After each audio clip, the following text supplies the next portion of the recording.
देखिए, अगर आप इस वीडियो को देख रहे हैं, तो इस वीडियो को देखने के बाद आपको आपके मन में कहीं न कहीं ये चीज़ें तो हैं कि आप किसी न किसी रिश्ते से बहुत ज़्यादा परेशान हैं और परेशान होने के बाद जो है आप तलाक लेना चाहते हैं। आपके मन में तलाक है, आप पार्टनर हैं, लड़की हैं, लड़का है, पति हैं, पत्नी है, डज़न्ट मैटर, लेकिन आप अपने रिश्ते से बहुत ज़्यादा परेशान हैं। जब इंसान परेशान होता है तो वो कहीं न कहीं तलाक की ओर भागता है कि भई तलाक लिया जाए। तो अगर आप परेशान हैं और आप तलाक की खोज में हैं, तो आज मैं आपको बताऊंगा कि आप जब चाहें तब तलाक ले सकते हैं। लड़का हो, लड़की हो, पति हो, पत्नी हो, कोई भी हो, आप जब चाहें तब तलाक ले सकते हैं। इस कोर्ट की प्रक्रिया, कोर्ट ने भी इस तरह की बातें बताई हैं ऑन कोर्ट में कि आप जो है इस तरह की चीज़ें जो कर रहे हैं उस उनसे बेहतर है कि आप तलाक लिया जाए। तो आज मैं आपको वही चीज़ बताऊंगा कि किस तरीके से आप इन सब चीज़ों से बाहर निकल सकते हैं और किस तरीके से आप पत्नी हो या पति हो, जिससे भी आप पीड़ित हैं, परेशान हैं, तो उससे तलाक ले सकते हैं। देखिए, सबसे पहली बात मैं आपको बताना चाहूँगा कि अगर आपकी शादी हो गई और शादी होने के बाद जो है आपका डिस्प्यूट स्टार्ट हो गया और आपको ये भी पता होता है, कहीं ना कहीं जो पार्टनर साथ में रहता है उसको ये पता होता है कि वो व्यक्ति आपके कंपैटिबल है या फिर नहीं है, या आपके साथ रहने योग्य है या फिर नहीं है, या फिर आप दोनों की बन सकती है या फिर नहीं बन सकती, ये आपको कंफर्म हो जाता है। अब उसके बाद अब दोनों चीज़ों में आप देखिए, जब कंफर्टेबल नहीं है तो फिर क्या करती है महिलाएं, अपने जो भी उसके शस्त्र अस्त्र हैं कानूनी रूप से उनका प्रयोग करती है। प्रयोग हो, दुरुपयोग हो, कुछ भी हो, करती है जरूर है। जब वो करती है तो फिर उसके बाद बर्डन बनता है, मतलब कि प्रेशर बनता है दूसरी पार्टी पे कि भाई ये महिला जो है रहना तो चाहती नहीं साथ में, लेकिन हमारे ऊपर मुकदमे कर रही है। अब मुकदमे में वो हर जगह यही चिल्लाती है, साहब मुझे मारते हैं, पीटते हैं, बाहर निकाल दिए, दहेज मांगती हैं, सब चीज़ें कॉमन चीज़ें हैं जो बताती है। अब इन सब दोनों चीज़ों में आपको एक डिसीजन लेना है सबसे पहले कि अगर आप दोनों की कंपेटेबल नहीं है, मतलब कि कंपैटिबिलिटी नहीं है, तो कंपैटिबल में कौन सी चीज़ ज़रूरी है, आपका मुकदमा या फिर आपका जो जीवन है वो। तो जीवन है, किसको ज़्यादा प्रायोरिटी देंगे आप, जीवन को या फिर मुकदमों को। तो दोनों में से आपको चूज़ करना है कि कौन सी चीज़ को प्रायोरिटी ज़्यादा देनी है। अगर आप जीवन जीना चाहते हैं तो देखिए, समय रहते हुए आप उन सब चीज़ों का डिसीजन लीजिए जिन चीज़ों को आपको करना है। अगर आप नहीं डिसीजन लेंगे तो समय फिर वो आपको वो दिक्कतें इतनी आ जाएंगी कि आप अ, एक समय निकलने के बाद कहते हैं कि वो किसी काम का आपका जीवन नहीं रहता है फिर। तो इसीलिए सबसे पहली बात आपको अपने लाइफ में एक डिसीजन लेना है कि भाई मुझे मुकदमे इंपॉर्टेंट है या मेरा लाइफ इंपॉर्टेंट है। अगर आपको जीवन इंपॉर्टेंट है तो फिर मुकदमों की ओर मत भागिए। पहली बात समझ लें आपका। अगर आपको लाइफ, मैं फिर दोहराता हूँ इस बात के लिए कि अगर आप पत्नी हैं या पति हैं, दोनों के लिए मैं बोल रहा हूँ इस चीज़ के लिए, अगर आपको लाइफ इंपॉर्टेंट है तो फिर आप तलाक तलाक के लिए नहीं, मतलब आप केसेस मुकदमेबाजी की तरफ मत जाइए। आप अपना जीवन जीना शुरू करिए।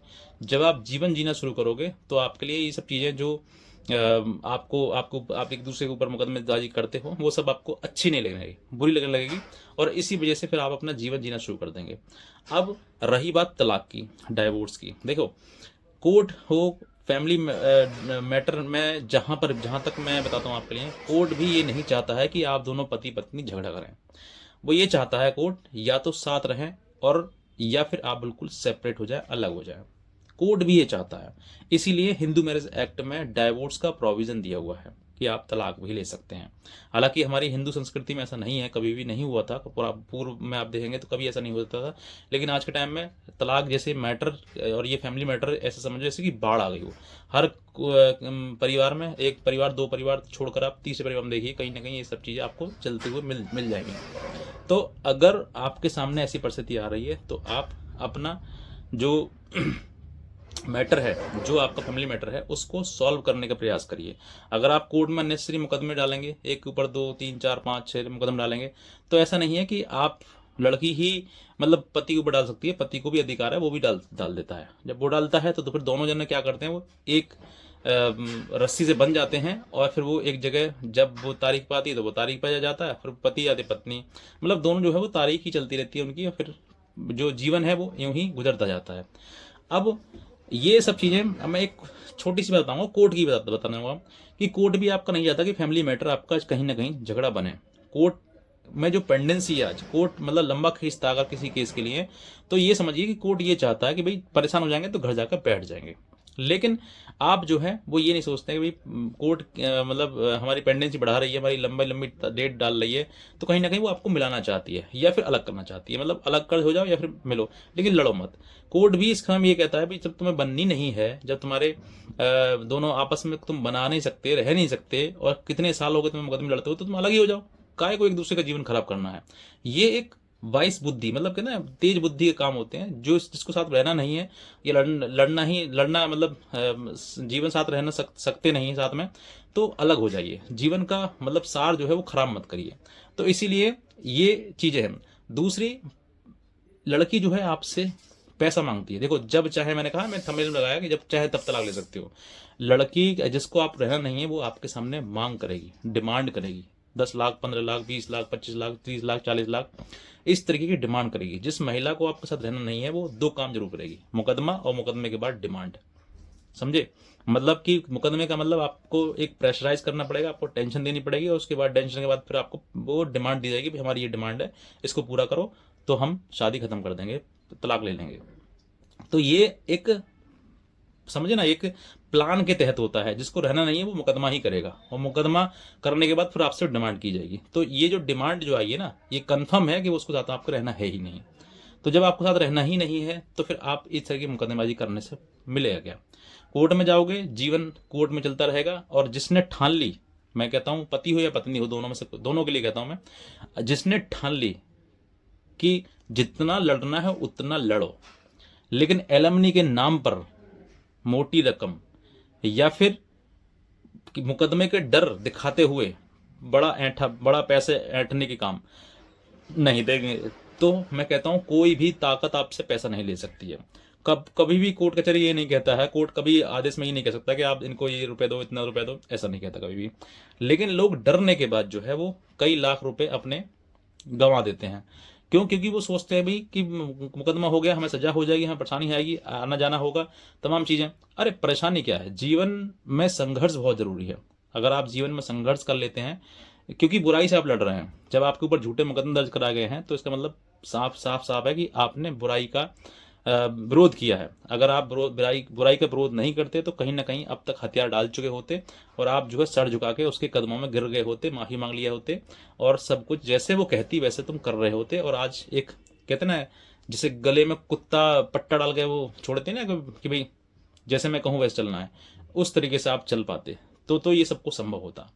अब आपके अंदर मर्दानगी जाग गई है, आपके अंदर पुरुषार्थ जाग गया है कि भाई मैं तो पत्नी की बात मानूंगा नहीं, या जैसे वो कहेगी वैसे करूंगा नहीं, तो फिर जो है वो कहीं ना कहीं मुकदमे वाली चीजें आ जाती हैं। तो ये एक, आप ये समझें कि भाई मैंने कैसा काम किया है, आपने कोई काम नहीं किया है, कोई गलती नहीं करी है। बस गलती क्या है कि आपने एक गलत व्यक्ति के साथ आप जुड़ गए हो, जो कि आपके साथ कंपेटेबल नहीं है, और इसीलिए ये मुकदमे चल रहे हैं, और इसी का कारण है ये मुकदमे बनना। कहीं पर भी कोई मुकदमे में, किसी भी मुकदमे में कहता हूं 100 में से 1% ऐसा हो सकता है जिसमें सही लिखा हो, अन्यथा 99% मुकदमे सिर्फ और सिर्फ झूठ पर चल रहे हैं। पारिवारिक जितने भी मैटर हैं वो झूठ पर चल रहे हैं सब कुछ, और वो झूठ का जो मेन उद्देश्य है, मेन जो काम है वो यही है, साथ साथ तो रहना नहीं है, तो अब उन मुकदमों के डर की वजह से सामने वाले पार्टी हमें बड़ी रकम दे दे, मोटा पैसा दे दे, बस, और कोई उद्देश्य नहीं है। बहुत लड़कियां ऐसी हैं, बहुत पुरुष ऐसे हैं जो अलग हो रहे हैं, पैसा दे दे के अलग हो रहे हैं। लेकिन मैं एक वीडियो में बताया आपके लिए, बहुत वायरल हुआ था, जो जिसमें लड़की माँ जो है अपने बेटे को नहवा रही है, वो नहलाते हुए कह रही है कि भाई सही रहे, मेरा बच्चा जो है नीले ड्रम में जाने से बच गया, और उसने 30 लाख की रकम देकर उसको फैसला कर लिया। मैं कहता हूँ भाई साहब, आपने जीवन बचा लिया, लेकिन जीवन भर की कमाई आपने दे दी। ऐसी मूर्खता कोई ना करे।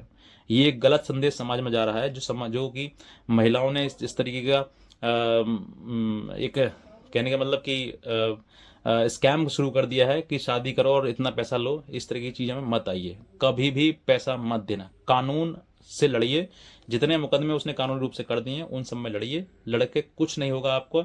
मैक्स टू मैक्स क्या होगा, आपके ऊपर मेंटेनेंस बांध दिया जाएगा, तो थोड़ा बहुत मेंटेनेंस जो होगा वो आपको देने के लिए तैयार रहना, लेकिन बड़ी रकम, लाख, 20 लाख, 10 लाख कभी मत देना। और वो भी मेंटेनेंस आपको कहीं अगर सही वकील साहब मिल गए ना, तो मैं कहता हूँ मेंटेनेंस भी आपको नहीं देना पड़ेगा, सही तरीके से सही आपको कहीं ना कहीं रास्ता वो निकल ही आएगा, जिस रास्ते से आपका मेंटेनेंस भी देना बंद हो जाएगा। क्योंकि हर जगह पर कहीं ना कोई किसी ना किसी मैटर में गलतियां जरूर होती हैं। जहां गलतियां होती हैं उन गलतियों का आपको सपोर्ट बनाते हुए, उनको ढाल बनाते हुए उन सब चीज़ों का आपको फ़ायदा लेना है कानूनी रूप से। लेकिन कोई बड़ी रकम दे, ये मैं बिल्कुल आपको समर्थन नहीं करता हूँ, ना ही मैं आपको कहता हूँ कि आप पैसा दो। बस इतना है कि आप जो है कानूनी रूप से लड़ो, जितना कानूनी रूप से लड़ सकते हो, जितना भी आपके अंदर दम है वो लगाइए, और उससे भी कह दीजिए कि जितने तेरे पर झूठे मुकदमे दर्ज कराने हैं तुम कराओ। डरने की जरूरत नहीं किसी प्रकार से। और किसी को भी मेरी लीगल हेल्प अगर चाहिए तो आप सामने बस एक नंबर, एक कॉल करने की आपको देरी है, बस सामने मैं आपसे बात कर लूँगा। और दूसरा, अगर किसी को भी कोई ड्राफ्टिंग या कोई भी किसी प्रकार से केसेस के बारे में बात करनी है तो वो भी इसी नंबर पे बात कर सकता है। और आप हमसे कोई भी जजमेंट वगैरह चाहते हैं तो आप वो भी मैं आपको प्रोवाइड कर सकता हूँ।